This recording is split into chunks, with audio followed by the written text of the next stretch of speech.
Nagkondusir nin 2-day screening, brief intervention, referral, and treatment training ang Provincial Health Office kan Camarines Sur. 72 na mga personahe kan Rural Health Unit as in Social Welfare and Development Office kan 36 na mga LGU sa probinsya ang nagpartisipar digdi. Obheto kan aktibidad na magkaigwanin sistematiko as in standard o pararehong proseso sa pagtaunin asistensya as in interbensyon sa mga individual na imbuelto sa iligal na droga o anpigaapod na persons who use drugs sa kanya-kanyang lugar.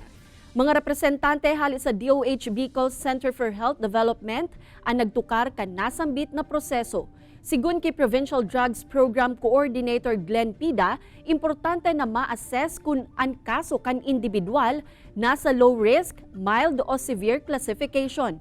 Sa siring na paagi, mas madali nang maaraman ang tamang interbensyon na kaipuhan kan lambang PWOODs.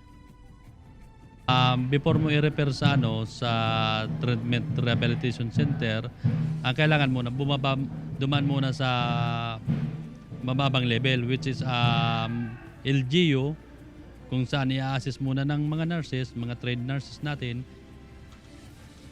and then yung mga MHO. After that, i-refer naman yan sa DSWD. Pinapaliwanag dito kung ang flowing ng ang sistema ng pag-assist sa mga PWOODs. Okay.